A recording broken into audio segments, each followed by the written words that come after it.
Get Brexit done. Boris Johnson is the Prime Minister. Jeremy Corbyn standing down as Labour leader. SNP made huge gains. Yorkshire style. Yep.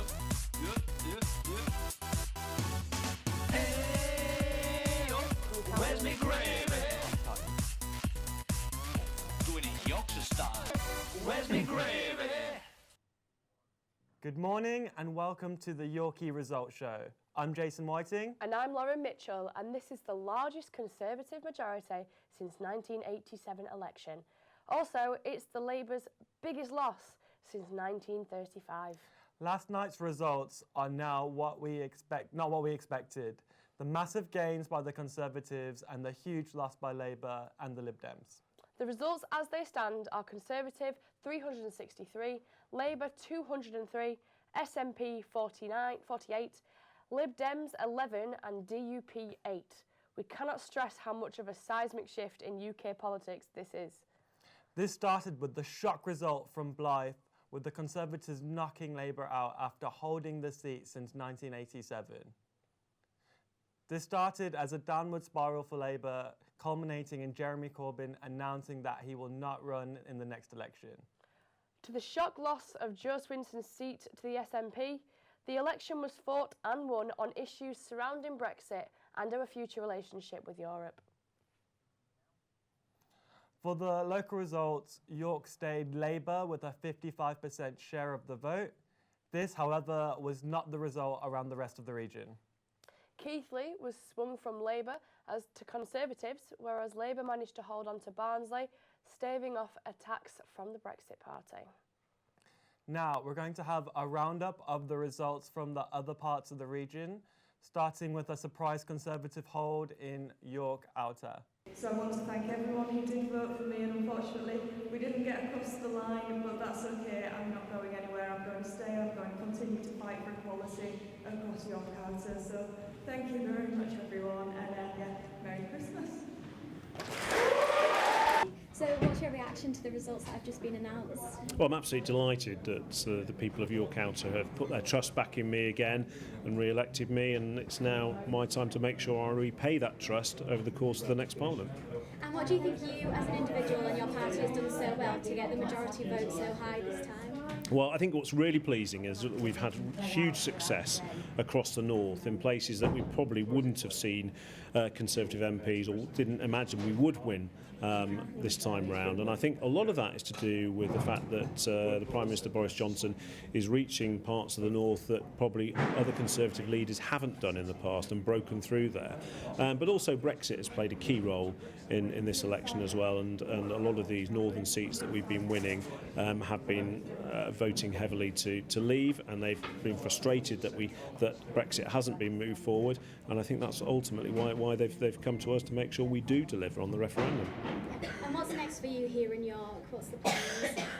Well, we've got to make sure we secure some key infrastructure funding going forward. We've had great success with delivering funding for the dualling of the York Outer Ring Road. We've got to make sure we deliver on the A64 promises and make sure we can get that funding secured. But as well, also, we've got to make sure York Central moves forward. It's a real key site for the city, and we really hope that in January we'll get some good news on that and we can start moving projects like that forward, as well as securing fairer education funding, which I think is so important for our city and certainly across York Outer, and making sure that York gets its fair share of that funding going forward.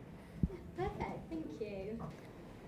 As you can see, nothing has changed here in York. Rachel Maskell still holds in her Labour position with 27,312 votes, and Julian Sturdin is also keeping his Conservative Party power with 27,324 votes.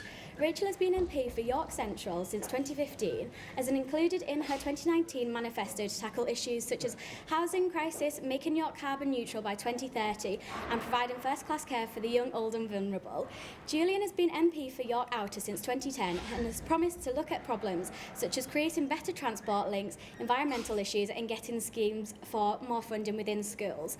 Although the vote is over here, it's still a long way until we find out the future of the country. In York Central, there was a safe hold for Labour's Rachel Maskell. I'm Rachel Mascon, Labour and Cooperative Party candidate.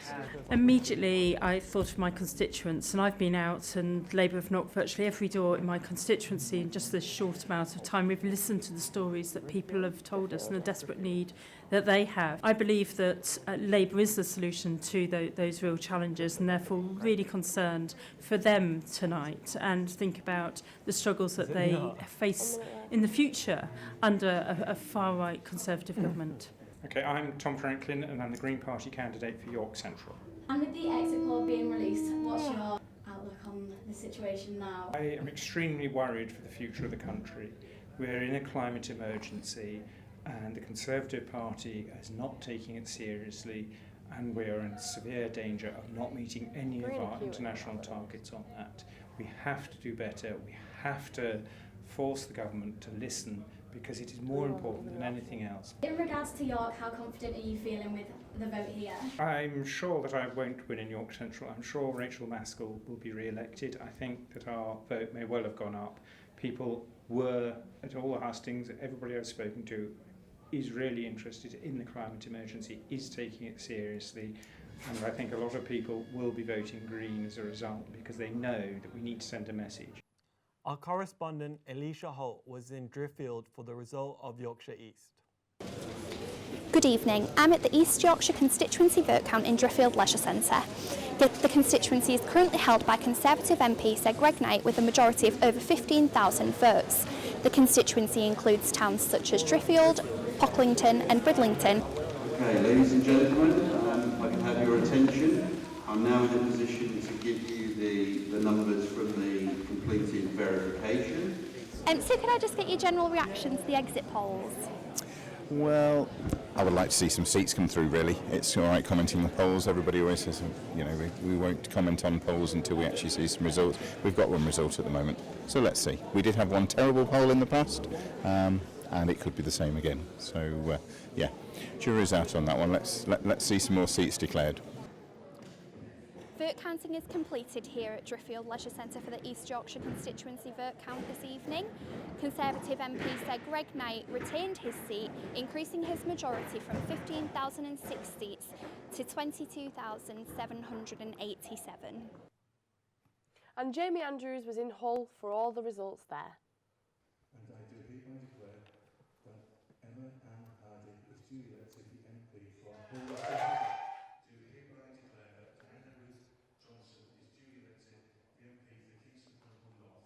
Our roving reporter.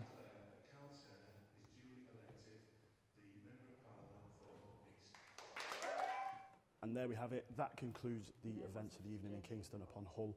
All three Labour MPs have retained their seat, but it wasn't for the want of trying with the Conservatives and the Brexit Party. Some of the leads were narrowed by 20%. Carl Turner, for example, it was 19.1% off his majority that he had in 2017. I had a chat with Diana Johnson, who believes that Brexit has played a part in this, but also suggests that the issues may lie deeper with the leadership of the Labour Party. Well, I think it's early days, but I'd certainly say that Brexit was an issue, but also the leadership of the Labour Party was an issue. We had anti-Semitism on the doorstep talked about, and I've never had that in an election before. So things like that, we are going to have to think now why that was. Why did people turn away from Labour? Obviously, all the seats are not declared yet, so we need to get a full picture before we start the analysis. The mood was set early on here, with the exit polls predicting a Conservative landslide and Boris Johnson forming a majority government.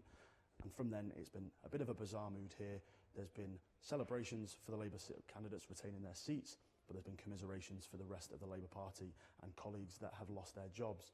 The Conservative candidates started the night exuberant and joyous, with a slight optimism over the seat. However, it wasn't to be this time. The Brexit Party candidates believe that democracy must get done, and that Brexit needs to be delivered in the way that they would have liked, and that the proud people of Hull deserve, to quote one of the candidates. Thank you for joining us all through the night. It's been a long night. I think we're ready for bed, and we'll see what the landscape is looking like in the morning. Thank you very much. Good night. Politics expert Dr. Chris Kirkland is up in the newsroom, and he's talking to our roving reporter, Emma. Thanks, Lauren. So we're up in the newsroom and we're joined with Chris, and I was going to ask you a couple of questions. So were you surprised by the election today? I think the exit poll was a big shock.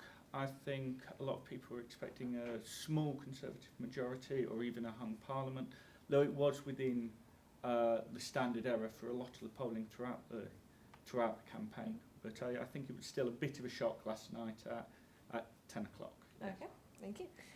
How do you feel about Boris Johnson being Prime Minister? I think Boris Johnson has got a couple of things he needs to do now.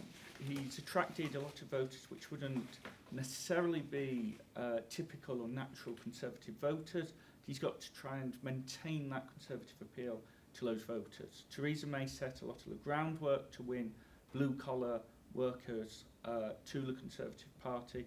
Johnson's got to maintain that going forward over the next election. Okay. Were you expecting a hung parliament? A hung parliament was always an option. A hung parliament, on the basis of the last opinion polls, was about as likely as a large Conservative majority. They were both, as I said, within the realms of the polling error. It's just the polls skewed towards, or the results, the outcome skewed towards a Johnson majority. Okay. And finally, how do you feel about Corbyn's resignation? Well, Corbyn said he's not going to lead the Labour Party into the next general election, but he says he still wants to be leader through the reflection period to try and outline the way in which his successor will be elected. And I think that's key to the Labour Party. Do they go for someone with similar ideology to Corbyn, Rebecca Long-Bailey being touted as an example of that, or does the party try to move back towards the centre ground, back toward the Conservative Party and towards where commentators are arguing where they lost those seats? Okay, thank you very much, Chris, and back to you in the studio. Coming into the general election, it's safe to say a lot of people were feeling jaded about politics. 3.5 years since the Brexit vote, and voters were fed up with the same statements. During the campaigning, we're also seeing the three main party leaders historically unpopular with voters. It's been an eventful and often divisive few weeks as Johnson, Corbyn, Swinson and the other party leaders travelled around the country. Here's a look back at some of the main moments over the last few weeks. Morning, Prime Minister. Will you come on Good Morning Britain, Prime Minister? I've just had a reaction here from one of the minders. We know that so much for our country's future hinges on what we all collectively do in the next few days. Johnson, while you have 5 minutes, you're live on Good Morning Britain. Could you talk to Piers and Susanna for me? I'll be with you in a second. Yeah, I have an earpiece here in my hands, ready to go. Right, he's been taken inside, into the freezer. He's gone into the fridge. Well, our Christmas is sometimes... You don't watch it, do you, Mr Corbyn? Lots to do. I enjoy the presence of my family and friends around on Christmas, obviously like everybody else does, and I also visit a homeless shelter. I'm talking about this boy, Prime Minister. How do you feel looking at that photo? Of course. And let me tell you that I haven't had a chance to look. Why don't you look at it now, Prime Minister? One of the main battlegrounds for the election has been social media. We're joined by journalism expert Sue Greenwood, who's been watching what's happened online. So, what topics in the campaigns have had the most impact on you? I think social media generally, and Facebook in particular, has had the biggest impact, and I certainly feel that Facebook won this election for the Conservative Party, in the sense that what we were seeing was something that was very, very divisive online, something that was very, very focused on, as you said, the individual leaders and the public perception of them, and putting out very specific messages all the time. So one of the key messages that was being put out on social media was Corbyn as an IRA sympathiser, for example. So you were seeing a lot of memes being shared by people, you were seeing some very divisive views out there, and a lot of toxicity. Do you think Labour didn't utilise Facebook as much as Conservatives then? I think they did, but first of all, Labour didn't have the buy-in power. And what was interesting this time around was how many of the memes and the things that were being shared seemed to be being shared by ordinary people, ordinary voters. So it wasn't necessarily that we were seeing lots of material that's being put out by the two parties. What we were seeing was lots of material that's being shared within friendship groups, and that's where they have the greatest influence. So, how would you describe the overall atmosphere of the of the election? Has it been positive, negative, especially on social media? I think it's very negative. I was following what people were saying on social media in the 2015 and the 2017 elections as well, and this time was definitely more negative. There was a great deal of watching people shout at each other. There was a lot of people kind of trying to shout down different ideas rather than debating, and that lack of a reasoned discussion was much more obvious this time. Do you think that's a fault of social media as a platform to present political views? Do you think it maybe has too much power? I think social media and Facebook in particular definitely has too much power, but I also think what we were seeing was a much more negative campaign overall, which had come out of other things, a more negative press, a more negative way of looking at things, a polarisation of campaigns as being about one person against another person rather than a set of ideas or a set of manifesto ideas against another manifesto. Thank you so much for joining us, Sue. That was really insightful. Thank you. Joining us now are students Nathan Johnson-Small and Connor Greenfield to talk about their experience of the election and what they think is coming up. But first, let's take a look at what students told us earlier about what was important to them. Education, NHS, housing, taxing, all that kind of stuff. But I guess Brexit did take, as much as I didn't want it to, we still thought about it. If there was a Conservative majority, personally, I've looked at what their policies are. I hope for politics in the future for things to cool down a lot more again, like they were in 2015, where if you said you were a Tory, a Labour, nobody will kick off at you, because I don't like how divisive politics is. Save the NHS, solve homelessness, solve the economy, get Brexit done with. Yes, Brexit terrifies me. I don't really know what it is, and I think half the country doesn't really know what it is, so we're having a go at all these people that are trying to sort it out, but the entire country still has no clue what it is, and so it's just sort of a bit of a, I don't know, mess, to be honest. Boris Johnson, he's not very fit to be Prime Minister. You know, some people might say he is, but I'm not sure. Emma has also rushed down from the newsroom to join us on the sofa. So, hello. So, if I start with you, Nate. So, did you vote in this election, or if not, why not? I did vote in the election, yeah. I just think it's so important for us to, as students especially, to have a voice and for us to be heard, because there's a lot of us now who think, oh, I'm not going to vote, what's the point? Not going to vote, what's the point? But if we all have that mindset, no one's going to vote. So you may as well use your vote, use your voice. We're voting for our family, our friends, everybody, for our futures, no one else's. I like that. And also, are you weary of the election outcome? Yes and no. Yes, because I'm worried about what's going to happen to my future and other young people's future, because I know if Labour got in, that would have been an amazing help to them, obviously because of the abolition of the student fees. But no, because Tories have been in charge for almost 10 years now, which means they must be doing something right, and I know they're not going to run the country down to the ground, hopefully. So let's see. Okay, thanks. So Connor, what topics in the campaigns have had an impact on you personally? Thanks for having me on the show, first of all. Thank you very much. But I think a lot of topics have an impact on me personally, and my family, more so than myself.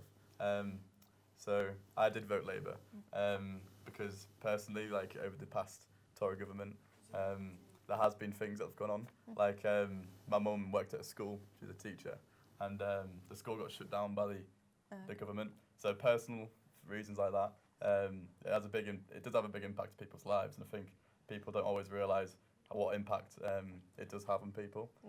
Same with like my local hospital in Driffield got closed down recently, and like my grandparents live nearby, and it was just handy for them. Obviously, with age, they needed it more than ever. Yeah. And now they have to travel half an hour to 45 minutes to the nearest hospital and stuff.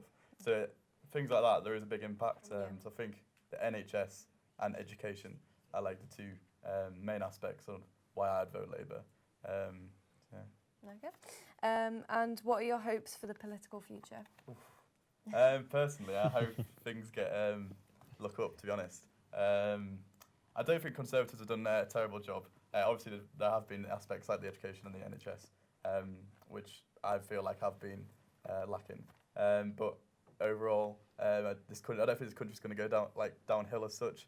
I think they are going to get a stable government, but I just wish they'd listen to our voices more, especially as students. If you look at how many students have voted, I think it's like all the big cities. In the cities, it's majority Labour, and in the towns, new villages, it is Conservatives and stuff. So I think that shows the voice of us students and what we want. So I just love, maybe, I don't think Labour will get in the next general election either. But as time progresses, I think things should improve. So I'm a bit wary, but let's be hopeful. We'll just have to see, won't we? Can I just jump in? What are your thoughts on Brexit? Because obviously the whole Conservative campaign and message is get Brexit done, and I have a feeling that's why a lot of people voted. But to speak from experience, my grandparents especially would vote for Conservatives because they want Brexit done because they can remember a better Britain from before. So what are your thoughts as young people in the UK on Brexit? So when the entire Brexit thing started, I didn't want Brexit to happen at all. But then it did happen, and now I'm thinking, right, we have to get it done, so to speak. So now we need to just push it forward to actually get it done, because nothing's actually happening in this country. Do you want a good deal, or do you just want to leave? I think, a good deal. I don't want a no-deal Brexit, because that would be a mistake, politely putting it. Could leave it quite risky for us as a country. Yeah, absolutely. So hopefully the Conservatives can find us a good plan, get a great plan, so we can leave the EU nicely. Yeah, what about you, Connor? I think the Conservatives have been smart. They've used this as their platform to get votes. People are just bored of it. They've heard it for years now. They want Brexit to be over and done with. But it needs to be over and done in the right way. I think people just want to jump the gun and just not hear about it anymore. But I think those people need to just hold off of it because it's here to stay. It's not going to go anytime soon. And I do think the Conservatives will give an alright Brexit deal. I don't think Brexit was the issue for me personally, but let's hope things improve. Yeah. Do you think Labour would have handled Brexit differently if they were in power? Do you think it would have gone better or worse? I think Labour like to step around it slightly, maybe have another referendum, or there was talks within the manifesto that if they were in power, that there would possibly be another referendum to see whether people still do want Brexit to go through. Which just prolongs the entire process altogether. And I think the British public really have had enough. This has gone on for 4 years now, maybe, something like that. Yeah. We just want it done. So, yeah. Well, thank you so much for coming on the show today and talking to us about your views on Brexit and the election. Thank you for having us. Thank you.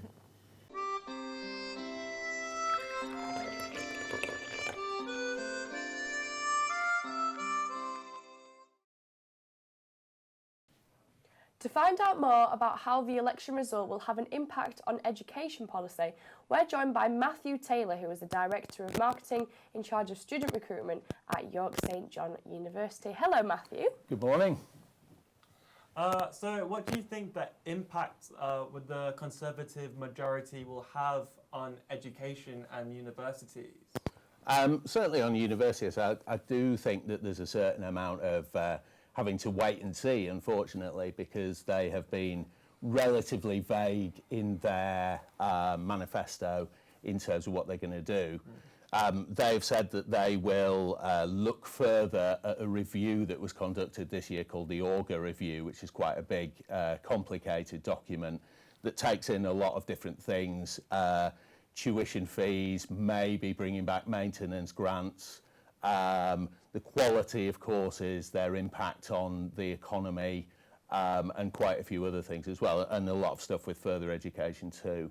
So I think, firstly, they've been relatively vague. about which parts of that they're going to implement. And secondly, I think with the continued fallout from Brexit, because saying that Brexit is going to be done is obviously, it's not quite that instant a thing. So it could be a while before they move on to this part of their agenda. So do you think that it'll have much of an impact? Because obviously Labour's manifesto, they created a lot of promises, didn't they? They were going to get rid of the tuition fees, they were going to put a lot more money within the system. Do you think having Conservative as a party rather than Labour will impact, or do you think Labour would have struggled to provide those promises within the manifesto? Yeah, I mean, I think that probably cuts to the chase of quite a lot of what happened in the election, that Labour made, again, relatively vague promises. I think the abolition of tuition fees would have had to have been accompanied by quite a complex set of regulations and frameworks around funding. So, so the students wouldn't be paying the tuition fees. Who would fund universities? How would that be done, etc., etc. So yeah, I mean, from that point of view, the outcome of the election was absolutely massive to future students and to universities, because the Conservatives, if they do implement the Yorker review, may reduce fees slightly to potentially about £7,500, and then top up for some subjects, sort of science subjects and that kind of thing. So in terms of the consumer and the people who are looking to maybe come to university, then that could have sort of really affected people's choice and behaviour. Do you think with Conservatives in charge now, Brexit's looking like it's going to be more likely to happen? How do you think Brexit's going to affect international students and EU students? Yeah, I mean, to answer that question, yes. I mean, I would very much imagine with a large majority that Brexit will happen. It'll happen at a reasonably swift pace. Again, there's going to be a lot of technical stuff. There's going to be a lot of pushing and shoving over the next year over trade deals and that kind of thing. So it's not all going to be implemented immediately. But in terms of students, yeah, we look at students in sort of three categories. So obviously home students who come from the UK, international students who come from outside the EU, and EU students. So as far as international students go, the Conservatives have made some quite positive noises in terms of reinstating their right to work for a short period after they've finished their study, which will be popular with international students and may help the UK gain its former sort of premier position in terms of a destination for international students. For EU students, the picture is a lot less clear. It looks likely that EU students, well, I mean, one of the main things with being in the EU is that EU students have their fees covered by the UK government.